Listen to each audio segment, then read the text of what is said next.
Paano nga ba gumawa ng AI video na wala kang babayaran? Ang kinaganda nito kaibigan ay unlimited pa ito. Tatlong website ang ating kukunin para makagawa tayo ng mga magagandang video. Ang kinaganda dito kaibigan ay wala ka ng ibang gagawin kundi uutusan mo lang ang website na ito para makagawa ka ng mga quality video. Halimbawa, meron kang image na gusto mong gawing cinematic video. Gagawin natin yon sa video na ito. Halimbawa, isa kang nag-a-affiliate o kaya nagbibinta ka na ng produkto dito sa social media. Halimbawa, nagbibinta ka ng mga damit, kahit anong bagay dito sa TikTok, dito sa Facebook Reels, para makakuha ka ng maraming bibili. Tuturuan kita kung paano gumawa ng magandang video sa iyong produkto. Yung maaakit, yung bibili sa iyong mga produkto. Wala kang ibang gagawin kundi pipicturan mo lang ang iyong produkto at gagawa natin ng video. Sundan mo lang ang video na ito. Una, pupunta tayo dito sa ating Chrome. Dito sa ating Chrome, kaibigan, ang search lang natin dito is ChatGPT. Ayan, search lang natin yung ChatGPT. ChatGPT. So dito kaibigan, yung pipiliin mo lang is yung ganito. Ito yung nasa unahan din. Click mo lang yan. Dito naman sa ChatGPT kaibigan, kapag hindi ka pa nakalagin sa iyong Google account, mag-login ka lang ng iyong Google account dito kaibigan dahil hindi po yan magpo-proceed kung wala kang Google account. So kapag nakagawa ka na ng Google account, ganito po yung magiging hitsura nun. Kapag mayroon ka ng Google account na nakalagin na dito sa ChatGPT. Din dito guys sa ChatGPT, yung gagawin lang natin dito is maglalagay lang tayo ng image din, magpapagawa tayo ng prompt kay ChatGPT. Yung prompt na gagawin natin is tungkol po dun sa gusto nating ipagawa sa magiging video. Yung picture natin is gagawin nating video. So dito, gagawa tayo ng prompt. Utusan natin si ChatGPT gumawa ng prompt para dun sa gagawin natin. Halimbawa, gumawa ka ng prompt, nagsasagwa ng bangka sa image na i-upload ko. So dito, ayan, ang nasa image na i-upload ko. Tapos, malalaki ang alon. Ito guys, halimbawa lang ito, no. Dito kasi guys, nakadepende sa inyo kung ano yung gagawin yung prompt o kaya ano yung ipapagawa nyong video doon sa inyong image. Halimbawa yung sa akin lang dito ha, yung nasa bangka, yung gagawin kong video, yung partner kong nakaupo siya sa bangka. So dito kaibigan, mag-upload na tayo dito ng image. So click lang natin, then proceed lang tayo. Tapos dito pipili lang tayo ng image na i-upload dito. Halimbawa sa akin, yung partner ko na nakaupo dun sa bangka. So ayan, pili lang tayo dito. So ito. At ayan dito kaibigan, ito yung napili kong halimbawa sa ating tutorial. So dito kaibigan, iutosan natin si ChatGPT na mag-generate siya ng prompt para dun sa ipapagawa nating video. So ayan, click lang natin yung arrow. Din ito yung lalabas kaibigan, din antayin lang natin. So sa bandang ito kaibigan is nag-proceed na po si ChatGPT o kaya nakapag-generate na siya ng prompt na pinagawa natin sa kanya. At dito yung gagawin natin dito kaibigan, para magawang video ito, dito ay ika-copy lang natin ito. So, kiklik lang natin itong copy para ma-copy paste natin itong prompt na ito dun kay Google Flow. So, click lang natin itong copy kaibigan. Tapos, kapag na-copy mo na yan, pupunta naman tayo kay Google Flow. Punta ulit tayo kay Google, then search lang natin yung Google Flow AI. So, dito sa kaibigan, kay Google Flow, maganda ito dahil only ito. So, ang pipiliin mo lang dito kaibigan is itong Google Labs. Ito yung nasa unahan yung Google Labs na ito. Ito lang yung kiklik mo. So, click lang natin kaibigan. At dito kay Google Flow, ang gagawin mo lang dito ay mag-login ka ng iyong Google. Kung mayroon kang Google, ilagin mo lang dito. Paalala ko lang yung gagamitin mong Google, wag yung ginagamit mo sa mga iyong account. Halimbawa, Google na nakakonect sa iyong YouTube, Google na nakakonect sa iyong TikTok, Google na nakakonect sa iyong Facebook. So kapag nakalagin ka na, click mo lang itong Create with Google Flow. At kapag naka-click mo yung Google Flow, ito yung lalabas dyan kaibigan. Ang gagawin mo lang dito, click mo lang itong New Project para mag-proceed tayo sa ating gagawin para makagawa na si Google Flow ng video yung ipapagawa natin. Dahil dito kay Google Flow ay uutosan natin siya para mag-generate ng video. yung gusto nating video is uutusan natin si ChatGPT. So ayan, click lang natin itong new project. Then, kapag na-click na natin kaibigan, ang lalabas niyan is ganito. Una natin gagawin kaibigan, maglalagay lang tayo dito ng image. Then, yung prompt na kinapi natin dun kay ChatGPT, yung pinagawa is ikaka-copy paste natin dito, no? Para mag-proceed o kaya mag-generate si Google Flow ng video. So, yan. Dito, ikaka-copy paste lang natin yung prompt na pinagawa natin doon kay ChatGPT. Ayan, click lang natin. Then, i-paste lang natin yung prompt. So, dito, ayan, paste lang natin. Tapos dito, kapag na-paste na natin is maglalagay tayo dito ng image. Para yung image na ilalagay natin is yun po yung mukha doon sa video na gagawin ni Google Flow. So, ayan dito kaibigan, mag-add lang tayo ng image. Click lang natin itong arrow yung nasa taas para makapag-proceed tayo. Then, photo library. Then, maghahanap tayo dito ulit ng image na ating i-upload. Dapat same yung image na pinagawa natin kay ChatGPT, same po yung ilalagay natin dito kay Google Flow. So, ayan, magpo-proceed lang siya, maglo-loading para sa image na yon. So, ayan, nandito na siya. Ang gagawin lang natin is click lang natin yung image para mapunta tayo doon sa next step. So, ayan, dito na yan. Then dito, kaibigan, meron kang nakikita dito sa ilalim, yung katabi ng arrow na puti, is ito po yung kailangan nating i-set up. Mayroon pong importanteng set up dito para mag-proceed siya ng gusto nating mangyaring video. So, yung gagawin lang natin dito ay click lang natin ito. Dito, kaibigan, meron pong nakalagay na video and image.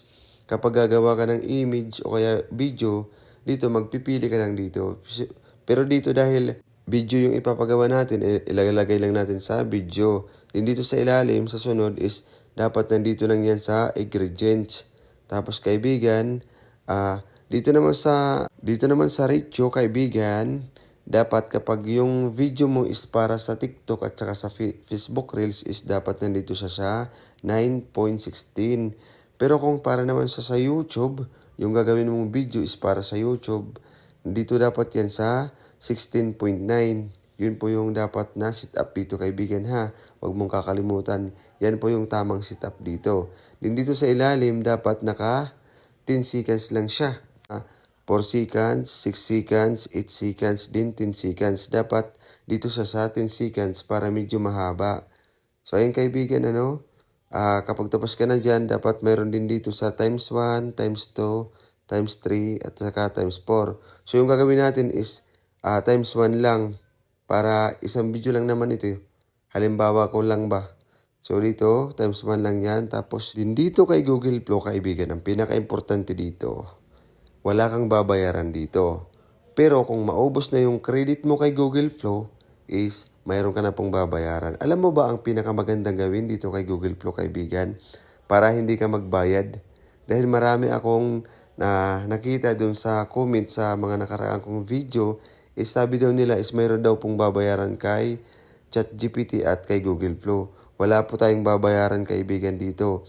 Maliban kung maubos na yung ating credit. Tapos dito, click lang natin yung arrow para mag-proceed na siya at mag-generate na si Google Flow sa ating pinapagawang video. Antayin lang natin Dito kaibigan, balik tayo dun sa walang babayaran. Si Google Flow is mayroon po itong bayad talaga. So yung tinuturo ko kasi dito is yung walang babayaran. Dahil nga, di ba para lang sa mga beginner, para sa mga nag-uumpisa. Gusto ko kasi yung pag-tutorial ko is klarong-klaro. So marami kasing nagtatanong kung mayroon bang bayad o wala. Ang totoo po yan kaibigan, kung gagamit ka ng mga gandang pictures o kaya mga tools, ay mayroon ka pong babayaran. Pero dito, wala pong babayaran dito habang mayroon ka pang credit. Kapag naubos na yung credit mo kaibigan dito kay Google Flow is, halimbawa ngayon magawa tayo ng video tapos gumawa ka na naman ng video. So, posible pong maubos yung credit mo. Kapag naubos na po yung credit mo, huwag ka pong mag-click ng add to credit dahil alam ko, magbabayad po yan. So, ang pinakamaganda mong gawin para hindi ka magbayad kay Google Flow is antayin mo lang hanggang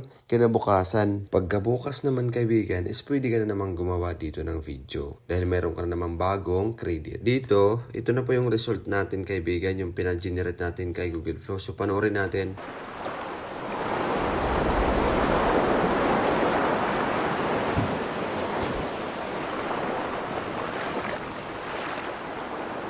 At yan na po yung naging resulta natin, di ba? Maganda kaibigan.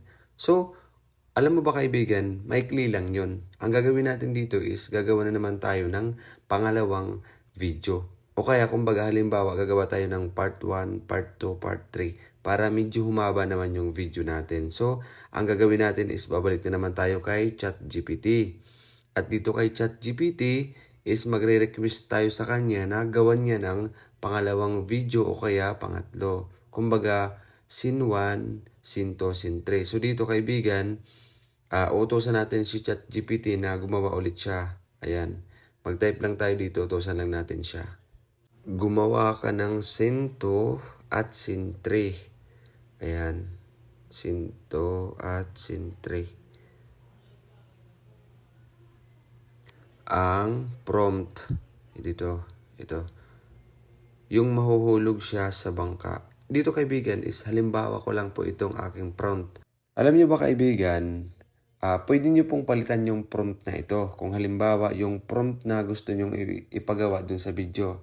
Halimbawa, yung image mo is nandun ka sa gubat o kaya nandun ka sa mga beach, ganun. Nakadepende po sa inyo kung ano po yung ipapagawa nyo. Kayo na po yung bahala. Sa akin kasi halimbawa ko lang po ito dahil dito po sa pag-tutorial. Kahit ano pong ipagawa nyo kay ChatGPT na prompt, pwede po yun, gagawin po yun ni ChatGPT. Magpo-proceed po siya at mag-generate para sa pinapagawa nyong prompt. So dito kaibigan, kapag nakagawa na tayo, pag nautusan na natin si ChatGPT is click lang natin yung arrow para mag-generate siya. At dito naman kaibigan, ganun lang kadali nakapag-generate si ChatGPT ng scene 2 at saka scene 3. Ayan, dito mayroon na naman siyang prompt na ibinigay sa atin dahil nag-request tayo sa kanya ng prompt. Mayroong scene 2 at saka scene 3. Kumbaga part 2 at part 3. Ang gagawin natin dito is i-copy lang natin itong scene 2 para magpagawa na naman tayo doon kay Google Flow ng pangalawang video. So dito, copy lang natin ito kaibigan. Din kapag na-copy mo na, is balik na naman tayo doon kay Google Flow. Dito po kay Google Flow is ganoon din yung gagawin natin. Magpapa-generate tayo sa kanya ng video. Yung gagawin natin dito kaibigan is same lang yung image na gagamitin natin. So dito, yung image na ginamit natin doon sa unang scenes natin, sa part 1 is same lang yung gagamitin natin. So paano mo magagamit ulit ito? Ipipress mo lang itong image na ito. So ayan, press lang natin. At dito sa ilalim, ang pipiliin mo lang dito is add to prompt. Para yung image na ito is ito rin yung magamit natin doon sa prompt. 'Di ba? Para hindi ka na mahirapan mag-upload. Para ang purpose kasi dito is dapat same lang yung mukha at image na gagawin natin. Dahil para dugtong diretso yung video. So ayan, tara. Add to prompt lang natin. Click lang natin ito para ma-generate ni Google Flow. Din dito kaibigan, sa ilalim, ganun din yung gagawin natin. Isi-set up natin itong settings na ito. Dapat parehas yung setup kanina. Yung sa part 1 niya, dapat parehas lang yung setup dito. So dapat nasa video, green jeans, tapos nasa 9.16. At dito naman kaibigan, kapag na-set up na yon is i-copy paste lang natin yung prompt na kinopy natin doon kay ChatGPT, yung pangalawang prompt na yon, kumbaga part 2. So dito i-copy paste lang natin. So ayan, na-copy paste na po siya. Kapag na-copy paste nyo na is i-click nyo lang itong arrow button para mag-proceed o kaya mag-generate na si Google Flow sa pinapagawa nating video. Ayan, antayin lang natin ulit. Din dito mga kaibigan, meron lang akong suggestion sa inyo. Meron lang akong paalala. Gusto kong malaman nyo na yung gagamitin yung Google kay ChatGPT at kay Google Flow sa lahat ng application or kaya sa lahat ng website, yung gagamitin yung Google account o kaya email account is dapat hindi po siya nakakonekta sa inyong Facebook Reels o sa inyong Facebook o kaya sa inyong TikTok account o kaya sa Facebook account o kaya sa Google account. Dapat gumawa lang kayo ng panibago nyong Google na gagamitin sa pagpasok ng mga website. Alam nyo ba kung bakit? Para maiwasan nyo na ma-hack ang inyong mga account. Paalala ko lang yun ha. Wag na wag kayong gagamit ng mga Google account na nakakonekta sa inyong Facebook, TikTok o kaya sa inyong YouTube. Dapat yung gagamitin yung account dito sa Google, dito sa ChatGPT o kaya sa lahat ng AI o kaya sa lahat ng website, dapat hindi siya nakakonect sa inyong social media para iwas po kayo ma-hack ang inyong mga account. At dito, ito na po yung naging resulta sa pangalawang video sa pina-generate natin kay Google Flow. So, ang pinakamagandang gawin dito natin kaibigan is panoorin natin.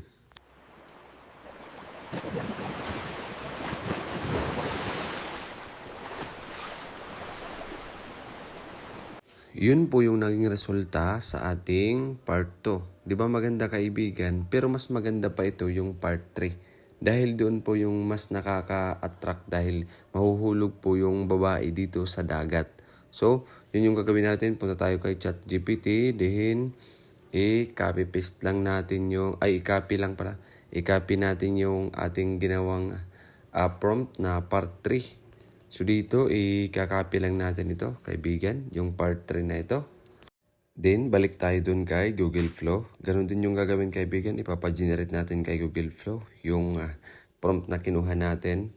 Same procedure lang din yung gagawin natin, kaibigan. Ipipress lang natin itong picture. Then, click mo yung add to prompt.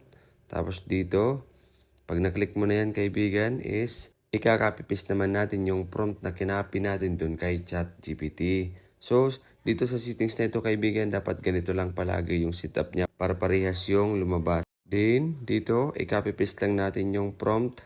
Ganon din yung procedure, kaibigan. Then, click lang natin itong arrow button. Tapos dito, antayin lang natin hanggat makapag-generate na si Google Flow.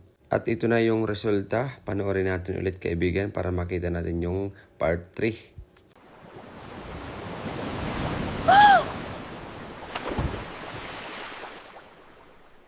At dito, kaibigan, dito natin napagtapos yung tatlong scenes din. So dito, kaibigan, ang gagawin mo lang dito is i-download mo lang itong tatlo. Yung una, tapos yung pangalawa, tapos yung pangatlo. Tapos pupunta ka sa CapCut. Doon sa CapCut, i-edit mo siya. I-add to project mo silang tatlo. Tapos i-edit mo na lang.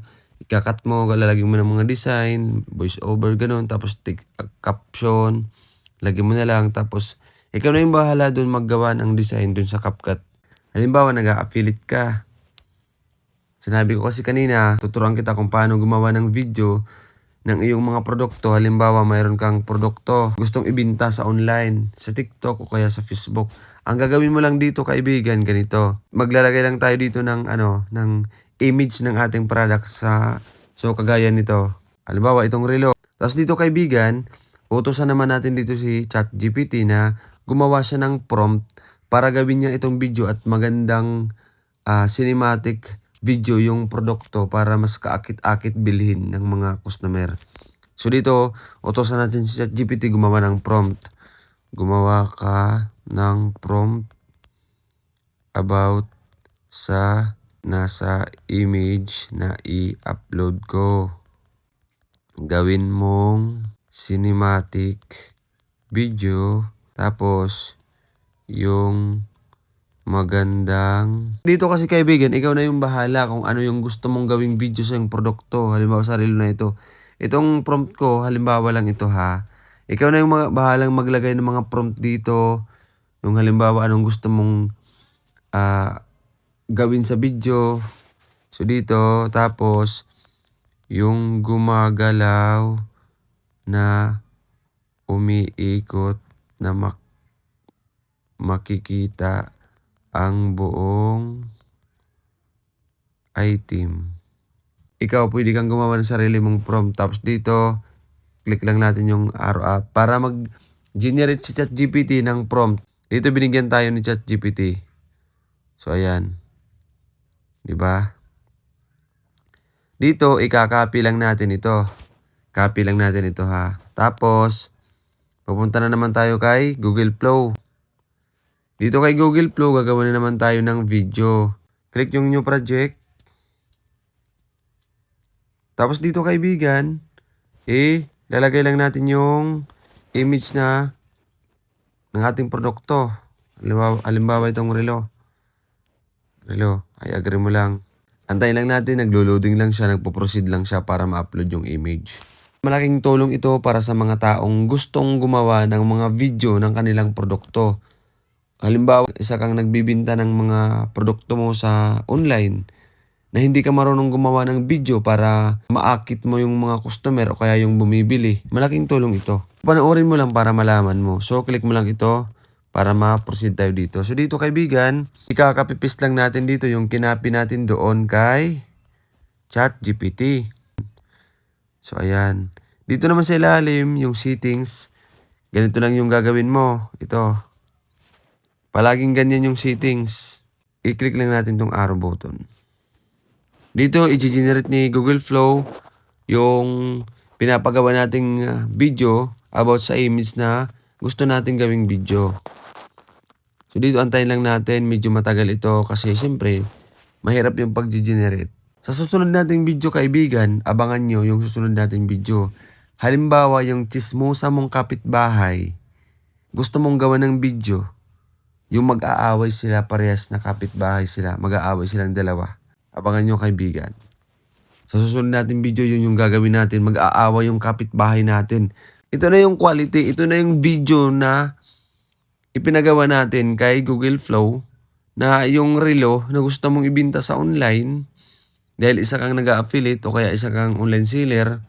Picturean mo lang yung produkto na gusto mong ibinta, tapos punta ka lang kay ChatGPT, magpagawa ka ng prompt, tapos kapag may prompt ka na, pumunta ka kay Google Flow, ipagawa mo kay Google Flow para magawing video kagaya nito. O, ito na yung naging result, kaibigan, panoorin natin.